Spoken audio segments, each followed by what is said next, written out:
గండాలను పాపాలను కడిగివేయగా ముక్తి నదిని మూడు మునకలే చాలుగా జలది వెనకలకు పోసె జనని గంగా భవాని ఆమె అండ మంచుకొండ వాడని సిగబూదండ. శాస్త్రం చెప్పినటువంటి మాట ఏది ఉందో అది, గురువుగారు చెప్పినటువంటి మాట ఏది ఉందో అది పరమ సత్యములు. వాళ్ళ నోటి వెంట అసత్యాలు రావు. శాస్త్రం చెప్పింది సత్యం, గురువుగారు చెప్పారు సత్యం అన్న నమ్మకంతో దాన్ని అనుష్ఠించగలిగినటువంటి ప్రజ్ఞ అంకురిస్తే దానికి శ్రద్ధ అని పేరు. ఆ శ్రద్ధ కలిగితే ఏమవుతుంది అంటే సా శ్రద్ధ కలితా సిద్భిః యయా వస్తూపలభ్యతే. ఆ శ్రద్ధ కలిగినటువంటి వాడు జీవితంలో పొందలేనిది అన్నది ఉండదు, సమస్తము చేకూరుతాయి. ఎక్కడి నుంచి చేకూరుతాయి అంటే అదిగో ఆ గురువు గారి మాట, శాస్త్రము చేత చెప్పబడిన మాట, సత్యములు అన్న పూనిక కలగడం చేత.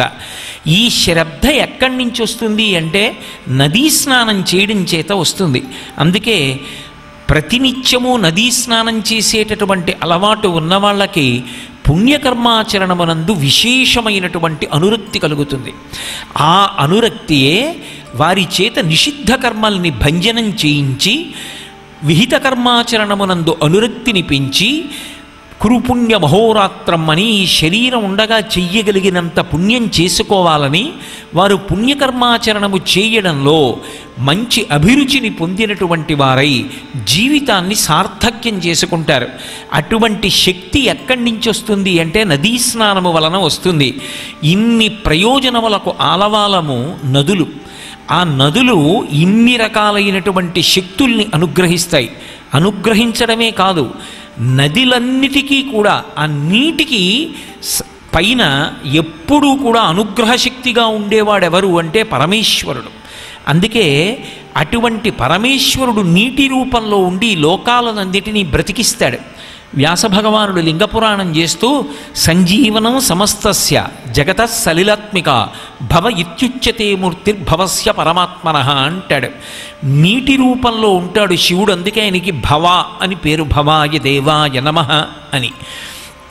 ఆ నీటి రూపంలో ఉండేటటువంటి శివుడు సమస్తమైనటువంటి ప్రాణుల యొక్క ప్రాణములను కాపాడతాడు. అందుకే వేదం నీటిని కీర్తిస్తుంది. ఒక్క నీటికి మాత్రమే ఒక శక్తి ఉంది.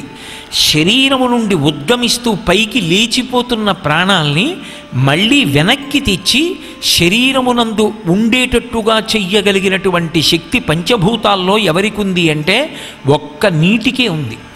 మీరు పృథివీ, తేజో, వాయు, ఆకాశములు ఈ నాలుగింటిలో ఏదీ కూడా ప్రాణము ఉత్క్రమణమైపోయి స్పృహ తప్పిపోయినప్పుడు ఊపిరి తీస్తుండొచ్చు, కానీ ప్రాణములు తమ తమ స్థానముల నుండి పైకి లేచిపోయి ఉద్గమిస్తున్నప్పుడు వాటిని వెనక్కి తేగలిగిన శక్తి ఎవరికి ఉంటుంది అంటే ఒక్క నీటికే ఉంటుంది.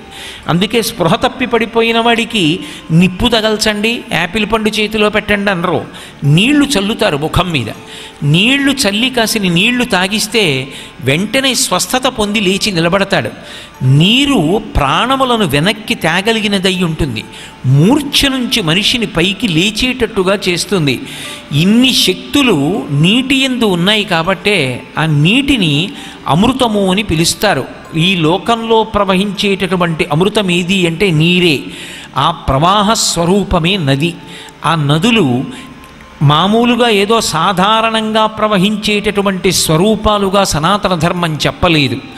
పరమ సత్యమేమి అంటే ఆ నదులకు సనాతన ధర్మానికి అంత గొప్ప సంబంధం ఉంది.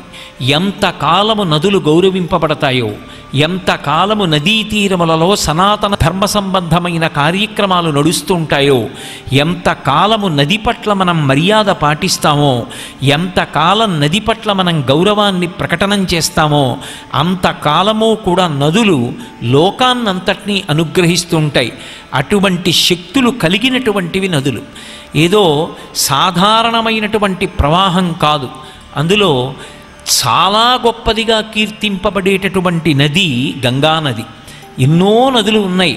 ఏ నదికి ఆ నదే చాలా విశిష్టమైనటువంటి నది. ఒక్కొక్క నది రావడానికి ఒక్కొక్క కారణం ఉంది. ఏ కారణము లేకుండా ఏదో బుగ్గగా పుట్టి ప్రవహించాయని నీటి గురించి చెప్పలేదు. మీరు నదుల యొక్క చరిత్ర కావ్యాల్లో పురాణాల్లో పరిశీలనం చేస్తుంటే ఒక్కొక్క నది ఆవిర్భవించింది అంటే దాని వెనక ఏదో భగవత్ సంబంధమైన కారణం ఉంటుంది. ఆ కారణం చేత ఆ నది ఉద్భవించి లోకాన్నంతటినీ కూడా తరింపచేస్తూ ఉంటుంది. ఎన్నో నదులు మనకున్నప్పటికీ మనం ప్రధానంగా నది అనేటప్పటికి స్మరించేది, నది అనేటప్పటికి నమస్కరించేది, జీవితంలో ఒక్కసారైనా వెళ్ళి మనం స్నానం చెయ్యాలని కోరుకునేది గంగానది. గంగానదిని అమ్మ అన్న పేరు కలపకుండా అసలు మనం సంబోధన చెయ్యం. మిగిలిన నదుల్ని అమ్మ అని కలుపుతామో లేదో స్పష్టంగా చెప్పడం కష్టం.